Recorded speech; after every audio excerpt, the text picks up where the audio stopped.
You're listening to the Master Passive Income Podcast Network.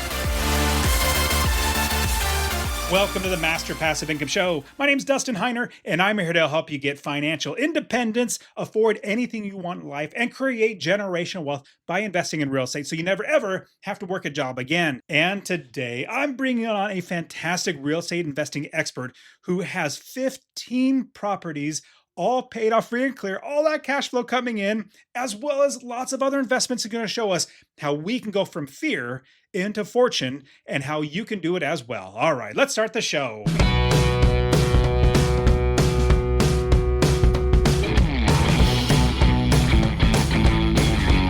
Welcome to the Master Passive Income Podcast, where we talk about investing in real estate with a special focus on making enough money so you can quit your job and live the dream life. And now, here's your host, Dustin Heiner. What's up? What's up? Super blessed as always to have you here with me on the show. Now, this is the week. This is the week that the Real Estate Wealth Builders Conference is going on. So I'm recording this on Monday. Thursday is when RubeCon is actually going on. If you haven't got your ticket, you're probably a little too late because you're probably not going to get flights and hotel rooms and all this sort of stuff, but we still have hotel rooms. If you can get to St. Louis and come hang out with us at RubeCon, this is the last RubeCon ever. And at RubeCon, the Real Estate Wealth Builders Conference, I'm going to share with you my big grand vision. Now, the Wealth Builders membership that I have, all the coaching that I do, I share with them a little bit of what's going to come with Master Passive Income and what RubeCon is, why it's going away, what's coming in the future, and all the amazing things that we have in store for you as a real estate investor. So I'm going to be sharing that. And at the same time, I'm going to be encouraging all of you that this is the second best time to invest in real estate. When was the first best time? It was 20 years ago. The next best time is today. And I am seeing so many great things in the real estate investing market. In fact, we've all been concerned about interest rates being high, but I kid you not, interest rates being high are a good thing for us as real estate investors. I was just brought from Charles Seaman, who's our multifamily coach here at Master Passive Income. He just came to me and said, "Hey, Dustin, there's a lender. They've got millions of dollars they've lent out. Well, they've got like a dozen properties that they're going to have to take back on because the borrower, the person who bought the properties, they're not doing well and they're not making their payments. We are the bank. We're pretty sure we're going to have to take back the properties in foreclosure. Would you want to take a stab at putting an offer now before they go into foreclosure?" And I was like, oh my goodness, it's happening. I've been telling you guys for at least 6 months now that there are so many commercial properties that are going to be coming to the market, and it's happening. Now, with these commercial properties that are going to be hitting the market really, really soon, prices are going to come down really, really well for us as real estate investors. Same thing with residential properties. Interest rates being high helps us because it prices buyers out of the market. Those are homeowners. Well, interest rates are coming down. In fact, I just locked in on my primary residence, a 15-year fixed at 4.5%. I was like, a 4.5% for a 15-year fixed? This is fantastic. 15-year fixed. In 15 years, this primary residence, which is one of my Airbnbs, I moved into it, living in it as a primary residence. Well, in about, 6 months to a year, I'm going to buy another house. Well, since this property is currently my primary residence, you get the best mortgage rates. I'm refinancing from 8% 30-year to a 4.5% 15-year. My payments are going to be going down like $10, but in the end, I'm going to have in 15 years this entire property paid off and all that cash flow, $3,500 a month cash flow coming in. Well, I'm seeing a lot more properties come on the market, and people are going to start hurting because the economy, you look at the stock market is crashing. It's going so bad, and you might see a little dip. You're going to see an increase because people are going to say, hey, buy the dip. And then you're going to see it come down even worse. At least that's what it seems like. And when that happens, be ready to buy real estate, not necessarily stocks. You could buy stocks, but the economy is going to go south. And that is the best time for us as real estate investors. I've been telling you guys for 2 or 3 years, and it might be here. If it's not, you need to continue to get ready. You need to get education. You need to learn how to invest, build your business, start investing, start buying properties. So when the best time ever gets here, and you'll be here in my podcast because I'm going to be telling, I just bought this property. I just bought that property.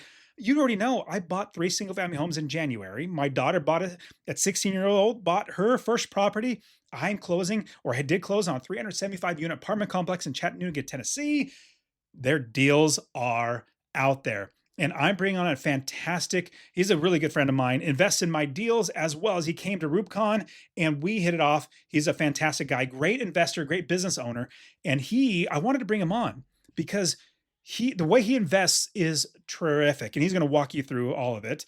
But he's got 15 homes free and clear. He got a 15-year mortgage on these properties, paid them off, and now there's cash flowing. I don't know how much he's cash flowing, but these are higher end homes that are probably renting for $2,500 a month.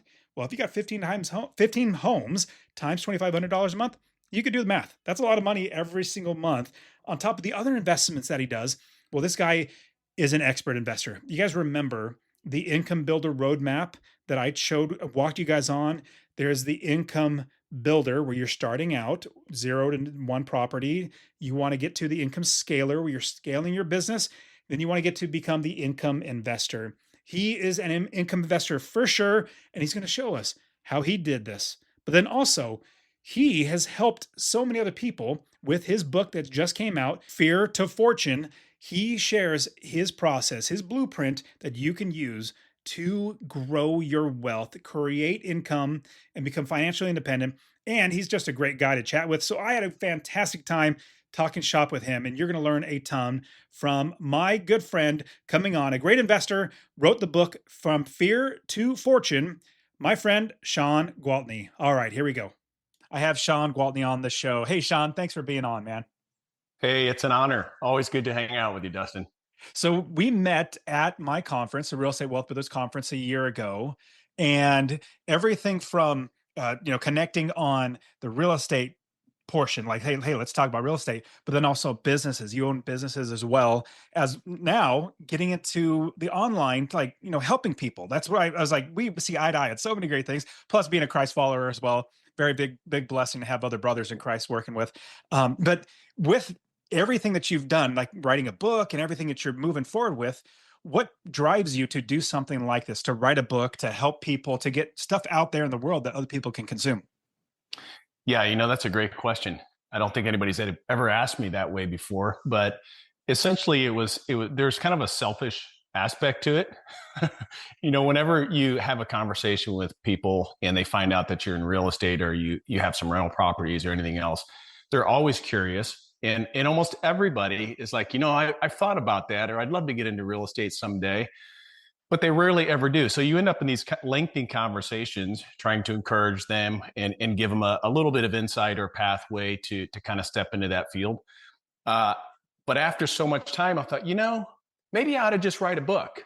That way I can say, hey, here's a book, because literally it's I'll go to conferences or whatever, and you'll be at a table networking and you spend some time there. And there's a lot of newbies who've never bought even one property or maybe bought one or two. And so the conversation is all stemmed around that topic.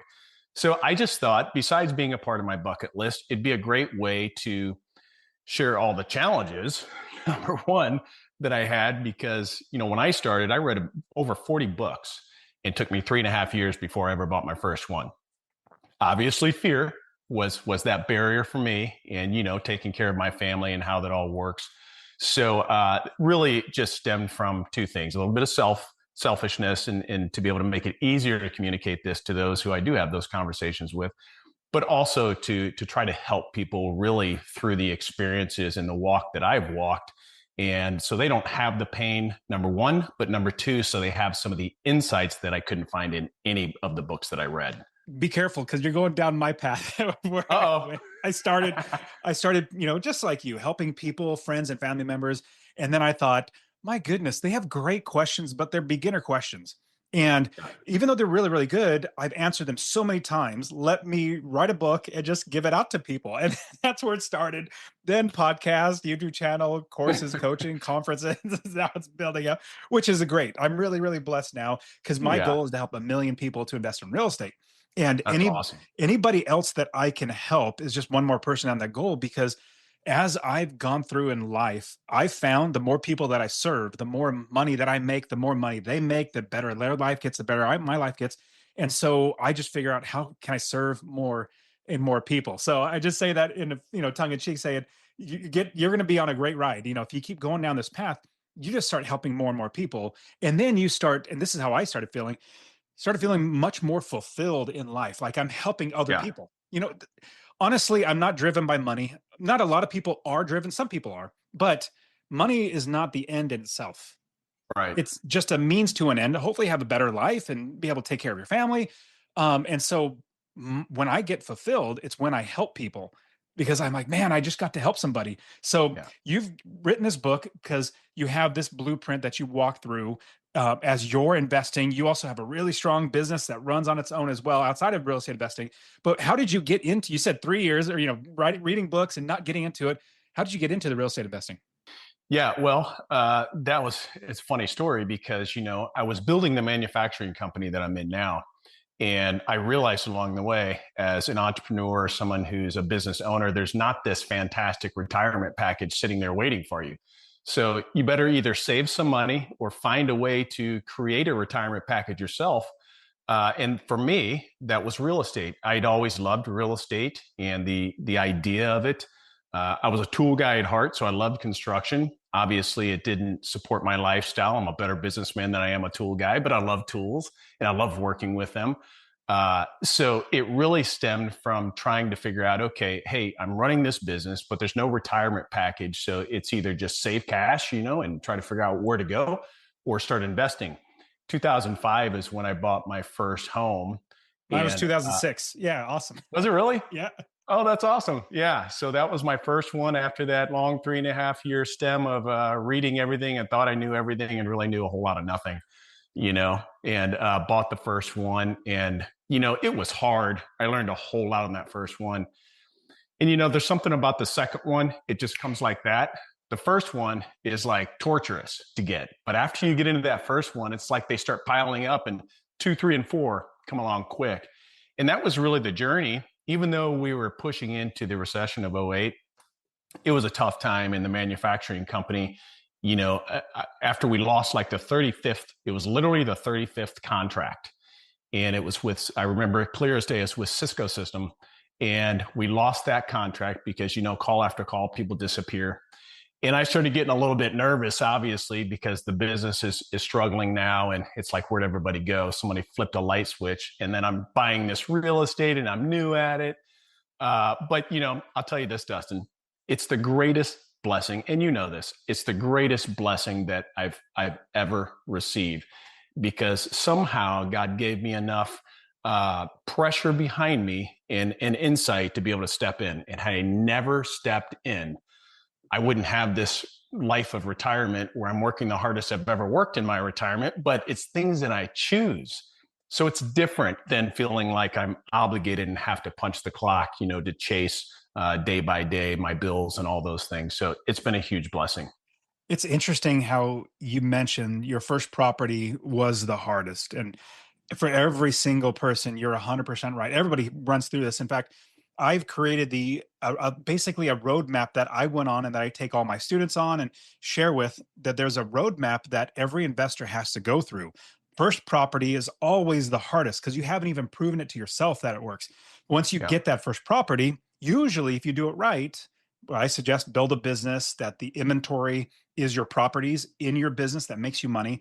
If you do it right, hopefully that second and third property come fairly quickly after that because you've proven itself that it works.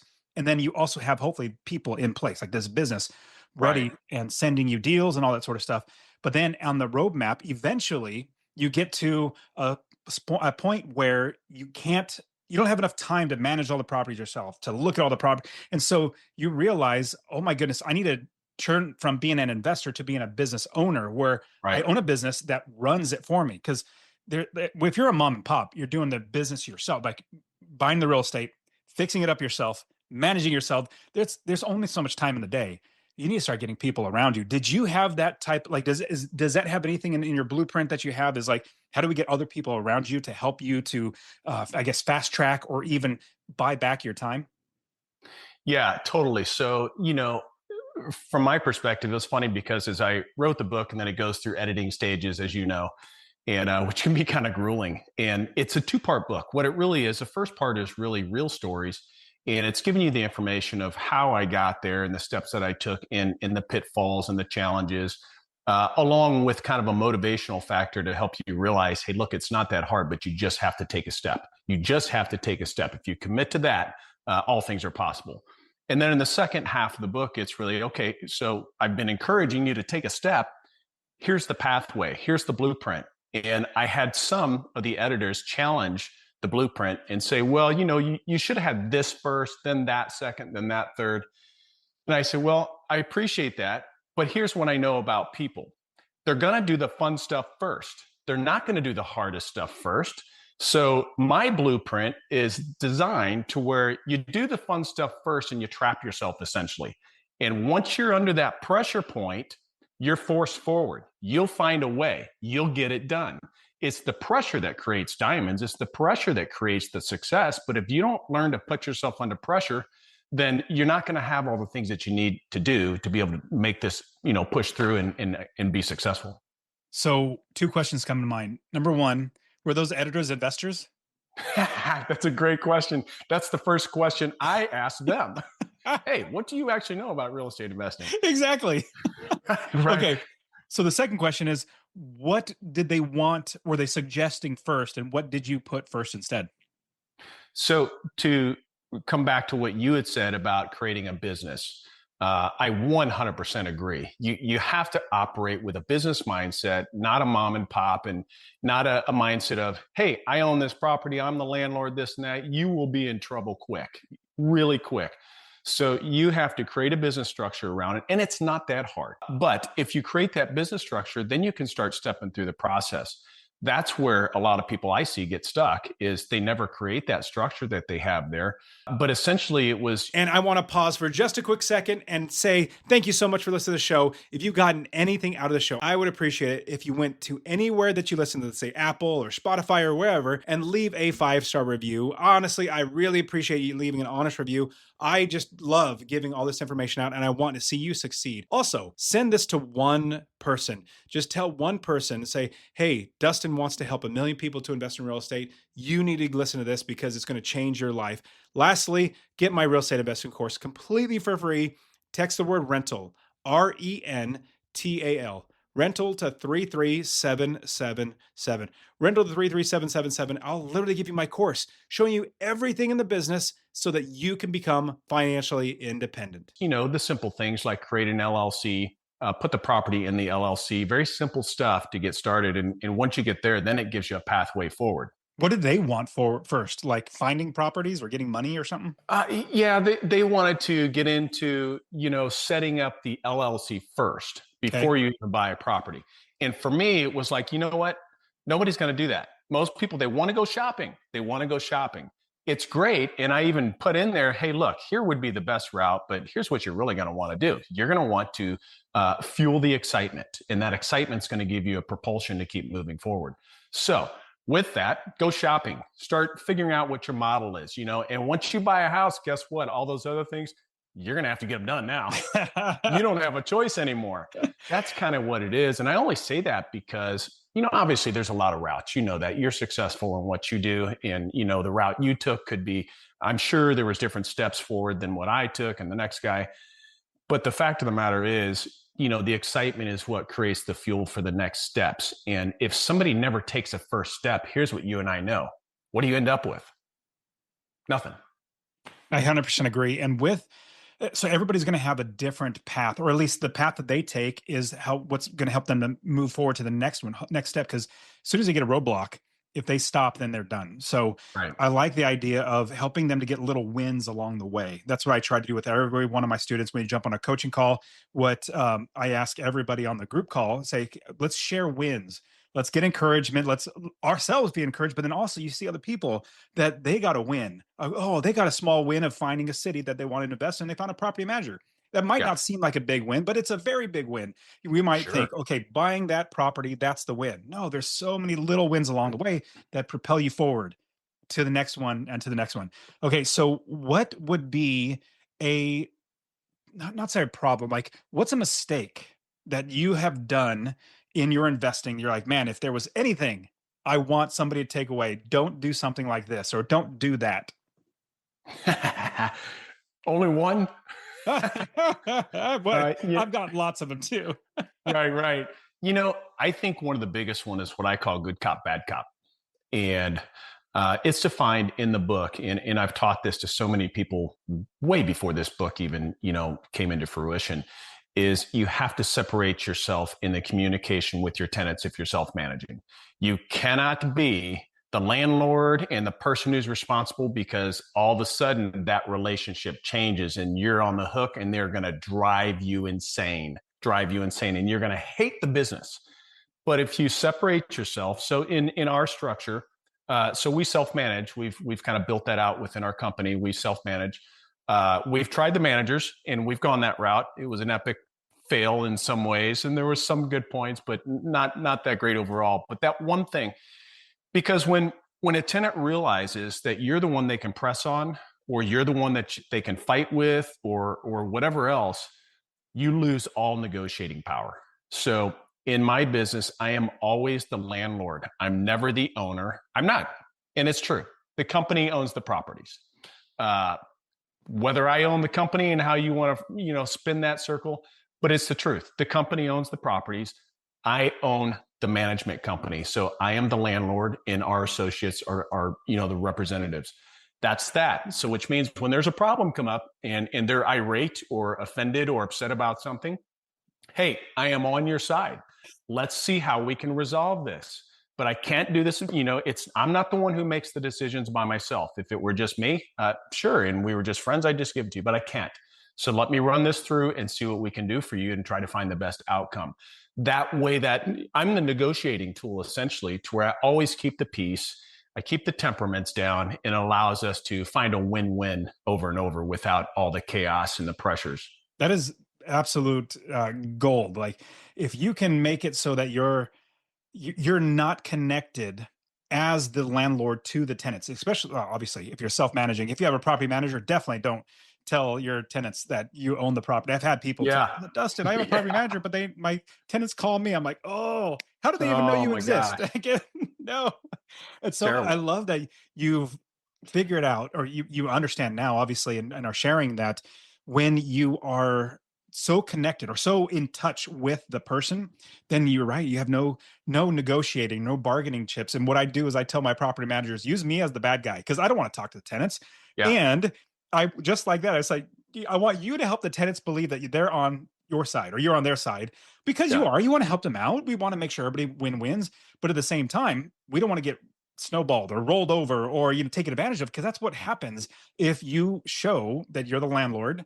Unless you're like, you have a thin skin, your skin is so thick that you can you don't care about anybody's feelings, which I was a pushover. The first couple of years of doing this, I got so much money lost. Tenants staying in there for longer, just so many bad things because I was just a pushover. Now they take advantage. They sure do. Now I make it as a business. Their business rules, procedures, processes, treat everybody the same. I don't care who they are, what they are. No, rent's due on the first, late after the third. We get 3-day notice right after that if they don't pay, late fees, and then we start the eviction process, just like clockwork. And if you do that, it's the most non-discriminatory practice you could ever have. You treat every single person the same. Oh, it totally is. You're right. And one of the overarching fears that everybody has, they'll always bring to you, well, I don't want to deal with tenants. That's the first thing they say. Or, I don't want to call at 2 a.m. in the morning about the toilet overflowing. Dustin, I've never had that call. And I'm like, well, don't answer your phone. Okay, there you go. So if the house washes away, you have insurance, who cares? Don't deal with it. So the pressures that people think are all the reality of around that, really, they're not true. They're fear because they're making an excuse for themselves of why they don't step in. And the truth is, it's not that hard. I know you and we've experienced this already. So it's funny to us, but it's a very real fear to these people who are new or maybe just beginning. But the fact is, it doesn't have to be. And the whole business thing, that scares some people sometimes when you talk about business. Well, I'm not a business person. I don't know how to do that. That's not that hard either. You and I know that. It's just a matter of using some common sense and creating some structure. You're not going to have it all the first time. It takes time and experience to gain these things, to build these systems and protocols that then make it to where, it's pretty much on autopilot. That's the most amazing place to be, especially when you wake up someday and you're, 60, 65, whatever it is. And you look back and you're like, wow, what would my life, what would my financial freedom, what would my family's opportunities be like had I not ever made that first step? That's what it's really all about. Totally agree. And I love the, I don't know, proverb quote. So the question is, when's the best time to plant a tree? Well, Yeah. it was 20 years ago, but the next Right. best time is today. Same thing with real estate investing. When Yeah. was the best or is the best time 20 years ago? Next best time is today. And so what I want for the person listening, for you listening, I want you to realize that 20 years from now, I want you to not think, oh man, I was listening to Sean and Dustin on that episode and I should have invested in real estate back then 20 years ago, but now look at the prices now this and now. There's always excuses and reasons. Instead of being that person, I want you to be that person that says 20 years from now, you're thinking, I'm so glad I started investing back 20 years ago because I listened to Dustin and Sean as they were walking it through how we can do it right and, get in your book. So for everybody, the book is Fear to Fortune. So definitely go get his book. It's at ShawnGwaltney.com. I'll put the link in the description so you can get it. There's still more we're going to talk about, but I want to make sure you guys get that book because you're going to see his perspective on how he built the roadmap. But yeah, I find the best time is to buy today because you buy real estate and then you wait. And over time, rents go up, prices go up, everything gets better. Yeah. When has anything gotten cheaper? Ever. Never. In the history of ever. It just everything goes up. And it's funny because I'm having that conversation with my daughters now. I have 4 daughters, that, but 3 of them are married and they're buying real estate. So they're following kind of the pathway. I've got to, I've been blessed to be able to speak into their lives and they're diligent with their money. So they've all bought their first property and now they're looking for their second. They're going to move out of that one. They're kind of hacking, they're living in it. And now they're going to step out of it, rent that one and buy another one. So to help give them that pathway a start without, being too hard because they're building their careers and stuff too.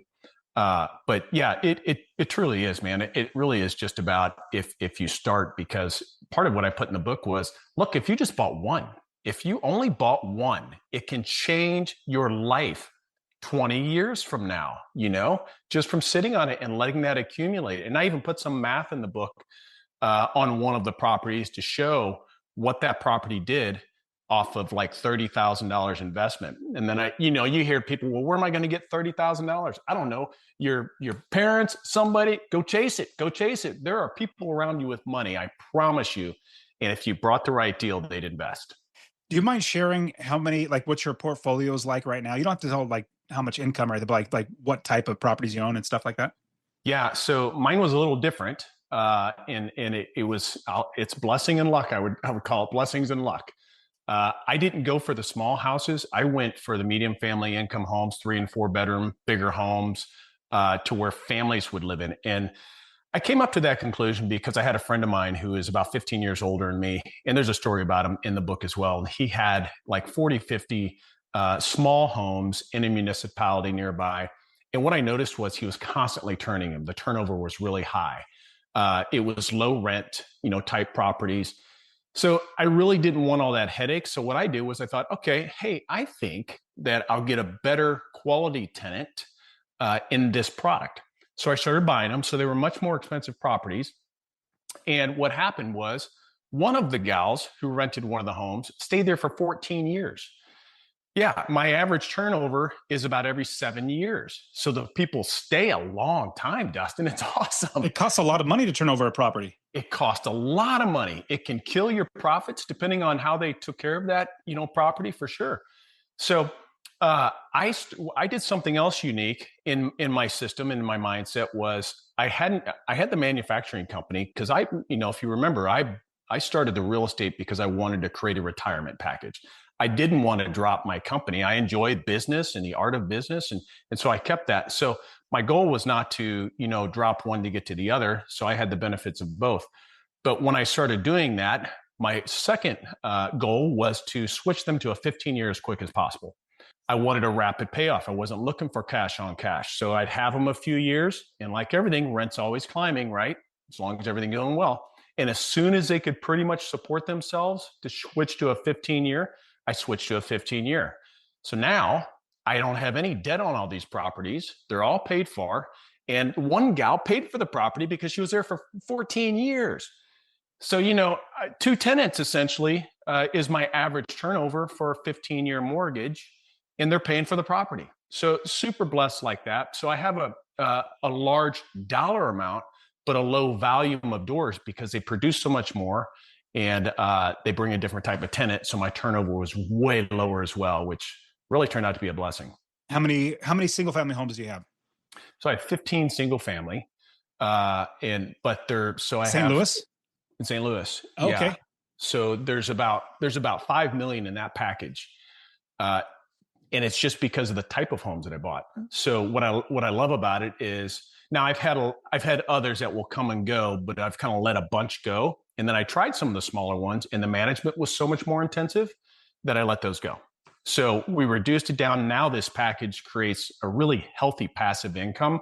And it's super easy to manage because most of the time, not all the time, most of the time, these people take really good care of the homes because they're raising their families there, and I only buy in top quality school districts. So there's some criteria that I watch for specifically that's turned out to be pretty successful. So everybody in life, if they're a real estate investor, should play Monopoly in real life. You start small and you keep working your way up. You had the blessing. And I say this with a caveat that I think every single person, especially you listening to this, you have a strategic advantage that other people don't have. Like Shawn had a strategic advantage. He had a business that he was building up, had some cash flow to be able to buy a little more expensive properties. I have a strategic advantage. Every single person has their own strategic advantage over other people. So you might be thinking, well, Shawn had this or Dustin had that. I don't have. Don't compare yourself to us. What I believe, and I've seen this because I've coached thousands of people now, every single person, they have to search for it, but they'll find their strategic advantage. Some are easy to find, some are harder to find, but eventually you're going to be able to play Monopoly, buy that first property. Now, Shawn, you jump into you have these larger or more expensive homes, which are fantastic. So when playing Monopoly, if you don't have that much money, a strategic advantage, honestly, is not having much money also helps you to save money, to scrimp, to save, to negotiate, to talk people down. Like you become a really good business owner. Then you make more cash flow because you're really working hard. But you start with the smaller homes and then eventually work your way up to larger homes or more expensive homes like Shawn's at. Then we get into commercial real estate or multifamily properties, which I want to jump into now because you've invested in a couple of deals with me, apartment complexes. Now, there's the Cove, which is 355 units, and also we have the Rustic, which is 375 units now, and they're both terrific properties. Talk to me about the commercial aspect, like go play Monopoly, going from small, bigger, and keep going up. Do you own any more commercial real estate, like where your business is at, or anything like that? Yeah. So the building where the business is at is mine. So that's some square footage there that we operate out of. So that's a good one. I'm always watching for properties, and I've bought some and let them go, but I don't hold a lot for a long time in the commercial space. It's really tough in St. Louis on the commercial side as far as industrial. So industrial is kind of a hot spot right now. So I enjoy that space. So I have some brokers here constantly throwing stuff at me, but man, is it ever competitive in St. Louis at least. Outside of that, yeah, I've got, deals like with you, and you and I have partnered on some stuff, and I've got, a slew of those. So I'm in a lot of multifamily space outside of the two that you just mentioned. And I enjoy that because it's different, because instead of the nice part is, when you invest in a position like that, you're taking part of the ownership, but you don't have to hardly do anything. So you get to have a lot more of the passive side of it, but you have to have the cash and the money to invest, which means you still have to work on the back end to get yourself built up. The thing that I always tell people, at this point, real estate well takes care of me. but I still have the manufacturing company that is just like icing on the cake. So it's a huge blessing that just pours into our family. So, but all the real estate is what gave me retirement to where I could say, I don't have to work. I have plenty that well surpasses our lifestyle, and we don't live large, but we don't live small. So everything within reason. We enjoy life, I should say, and we have vacation homes and stuff like that. But we're not out, buying a whole corral of cars and everything to say, look what I got, because I really don't care about that. You were right. The money, which I chased to for a long time, it didn't bring the fulfillment. But what's exciting is the art of the deal and winning and succeeding and conquering that next thing. That's what's really exciting, and that's what it's really about. But to say that for the folks who are new or maybe just jumping into one of your courses or something else, I can tell you, if this guy can do it, anybody can do it. Same here. I'm not an educated guy. I don't have any background to pull from. My wife and I pulled ourselves out of poverty. I mean, out of poverty. We had nothing, nothing. So God's been really, really good to us. But what God's done is he's blessed my movement. If I hadn't taken steps, that's the only difference that got us to this position is the grace of God, number one, but also because I was willing to make movement. So anybody who's out there who may be listening in your audience, if they think they have to have some MBA or some big degree or some big real estate background or anything, really, you don't. You just have to have some grit and some drive to say, you know what, I want this. What do I have to do to make it happen? Not can I make it happen? Not a choice. You have to make a decision. Choices give you too many options, and you're always going to take the least route of resistance. So this is about a decision. And when you make that, you and I know that's the only way forward. And that's pretty much what allowed me to be in this position today of freedom. So I got a call from a friend who's in the commercial space. Just this morning, we were talking through properties, and I wanted to chat with you a little bit about it. I was like, maybe I should make you, call you directly. But I was like, let's do it on the podcast. So so this is when we're recording this. This is April in 2025, and so right now we see a lot of turmoil in the economy. Like stocks are not doing well right now. The tariffs are starting to be talked about. Trump's talking about or implementing tariffs. But here's what it was interesting. So I got a call from a fellow investor, and he said, hey, there is a lender who has a portfolio of properties that they have lent out, millions of dollars total, like maybe 10 or 12 different full apartment complexes, but each vary from 20 units to 100 units. But they have a lot of properties that they're actually going to have to take back in foreclosure because the borrower, the person that bought it, got the loan, they're not doing well and they can't refinance. And it's not, I'm like, oh, wow. Like I've been hoping and waiting for this, not hoping people lose money. That's not what I'm hoping for some good deals to hit the market because in 2008, when there was a crash, I learned a big lesson. I didn't get hurt at all. In fact, because I invested solely for cash flow, I was making money. Now my values went down, which was a bummer, but I didn't care because I had cash flow coming in. Now my properties are double or triple what they were back then. And so I knew, or I know, because it hasn't happened yet, but there will be something in the economy in the future. I don't know if it's now or 10 years from now. Eventually, there's going to be another really great time to buy because everything's bad. The economy's bad. Real estate's out of style and all that sort of stuff. And that's what it might be seeing now. Have you seen anything recently about how the economy might be making real estate prices adjust or anything like that? Because when I saw that, I was like, ooh, I don't want to try to jump in now, considering they might go to foreclosure, but I can buy even cheaper. But like, what are you seeing right now in the market? Yeah, I think the primary driver is the tariffs. In fact, I think it was just today, Trump announced that he's going to do a flat 5% for all countries. So in other words, the ones where we didn't have any tariffs, now there's going to be a 5% regardless. So, hey, look, that just doesn't hurt the other countries. That hurts ours as well. And there's going to be a pain point that we're going to have to adjust because, like in the manufacturing side, this is close to home for me. We're direct importers of raw goods, and then we build the goods out, finish the manufacturing, and they move on to the end user or consumer, actually, prosumer at that point. So It affects everybody. So there's absolutely going to be people who can't raise their prices because the market just won't yield a buyer for a new price. So what do? Now their margins are smaller. Now we've been blessed. We're a cash company. We carry no debt. We are a solid company. We're in the top 95 percentile of our industry.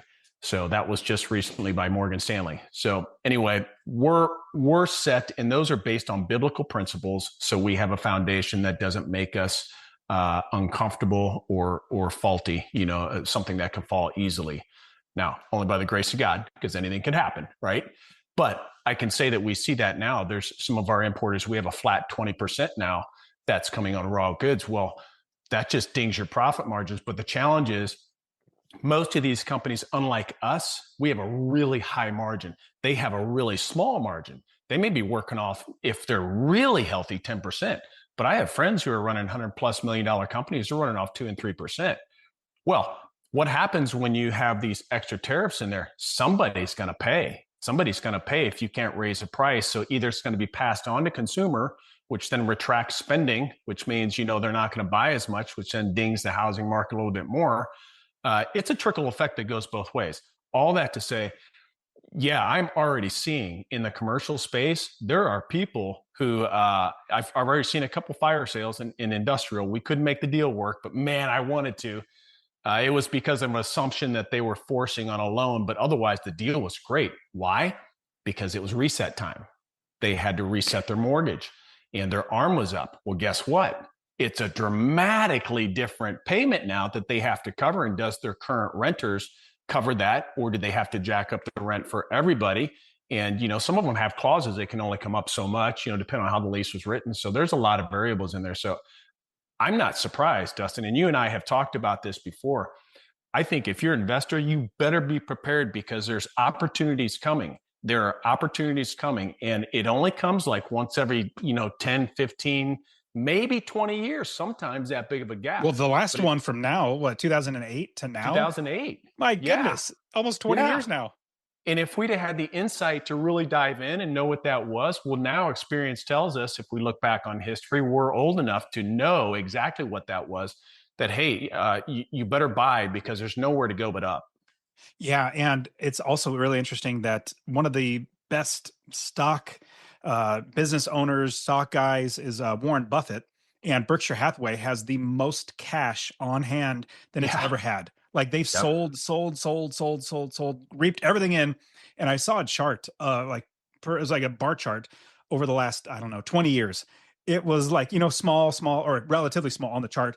But then all of a sudden, the last 2 years just skyrocketed, quadrupled how much cash they have on hand. I think they might know something is happening. And so they're getting ready to buy things pennies on the dollar. Yeah, they will. I mean, that's what he's known for. I mean, he's known for that. He's a brilliant man. And they're holding cash because they know that the banks are going to be, in a vulnerable position, even with CDs and stuff. So I invest in all kinds of places.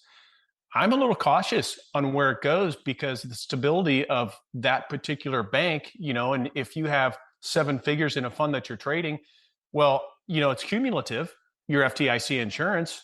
So you may have 12 CDs and think, oh, what's with 12 different places? Well, sorry, buddy, but it doesn't matter. You got 250 for you or 500 coverage if you're joint, and that's it. Wow. So yeah. You have to think about that stuff. So you have to start juggling money between banks and everything else. But, the point is, to your point, yeah, you have to seize the opportunity. I love what Barbara Cochran says. She says, I always overpay. I always overpay. And the premise is, obviously you don't want to overpay if you don't have to. But if you don't have the asset in 10 years from now, would you have rather have overpaid 10 years previously? Or would you rather have nothing now? Because I guarantee you were way past 10 years forward than what you would be today. Oh, absolutely. That's a great point. I mean, just the thought of something tangible like real estate, absolutely fantastic because in 10 years, 15 years, 20 years, it's going to be better than it is now. Same thing with like gold and silver. I was telling people, I don't know, a year and a half ago or something like that, that, hey, gold might do something here pretty soon because inflation, they've been printing so much money. And so when I was talking to people, I was like, hey, gold's 1800 right now. Let's do this on Instagram. So if you want to find me and Shawn on Instagram, I'm the Dustin Heiner. Shawn is Shawn_Gwaltney. So I'll put those links in the description as well. But I was talking on Instagram saying, hey, it's 1800, but it's probably going to go up. And then the next probably 6 to 8 months later, it was like 2400. I was like, hey, look, it's already 12,400. Now it just hit almost $3,200 in like a year. It went from Right. 1,800 to $3,200. And when you think about tangible assets, tangible things that, like if it's in a bank, yeah, if the bank goes under, good luck getting your money back. I mean, you might try to. The government's going to help you. I'm old enough now where I don't depend on the government for anything as best I can. In fact, I remember Ronald Reagan's words was, the most scariest words you could ever hear is a knock at the door, and then somebody standing there saying, "I'm from the government and I'm here to help." I'm like, oh, that's not Right. what you want. I was like, that's a Right. good point. But I'll bring that all back to if you have tangible assets, gold, silver, guns and ammo, real estate, things that will hold value that over time they're going to get better and better. Now, what I love about real estate, not so much gold, real estate, you make money. You Yeah. should be able to make money every single month. And as you're making money, that is money that you could feed your family with, put a roof over your heads and not have to work a job. Yeah, no, I love that. And I'm the same way. I went down the path of, loading up on some golden eagles, to get a stack of those. It's kind of cool. Really, I just figured, someday I'm going to pass them along to my kids or they'll inherit it, whatever Same here. else. And it wasn't obviously you don't want to invest something you're not willing to lose in that capacity. But yeah, it just, there's only one way to create assets that pay you something, number one, but also that gain in value in time. And maybe there's a lot more than I know about, but real estate is the number one. In fact, the IRS even stated, I think it was last year, they made a comment that the majority of wealth that they saw through all the returns were created through real estate. The majority of wealth within the US. Hello. I mean, that's an easy statement right there. So it doesn't take a lot, but I think diversity is awesome as well. Like the gold, you mentioned the gold. All the BRIC states are buying up gold like crazy. Well, why, Dustin? Why are they doing that? That's what I ask myself is why are they doing that, Shawn? You have to ask yourself. So I thought, we have a massive reserve of gold that we're valuing at like, I think $14 an ounce. And don't quote me on that. That could be way off, but it's way low. It's back when we decoupled gold. So it was from that current value, from what I understand. And if we actually valued it to today's value, holy cow, can you imagine what that gold will be worth? And now there's starting to be some buzzwords that I heard Trump saying about gold and Elon Musk about what the reserve has in gold. So I'm like, they're talking about gold and what the reserve has in gold. I wonder what's going to happen here. So it ought to be Like Fort interesting. Knox, they're talking about going in and going through Fort Knox and auditing it. Yeah, that's what I'm saying. Why? Why would they care? Well, because gold has value. And can you imagine if they decided to recouple that or use it as a hedge against something? I don't know. I'm not that smart of a guy, but the point is, diversity is key. So yeah, I love real estate, but I also buy other things, that I think have potential within reason, because you don't want all your eggs in one basket, and it's a little more fun. It is more fun. And what I love is as you become a better investor, you go down that roadmap where you start as basically you're trying to get income in, then you become a scaler buying more properties. Eventually you become an income investor where you have lots of money coming in, less time. So you use that money and you buy more things.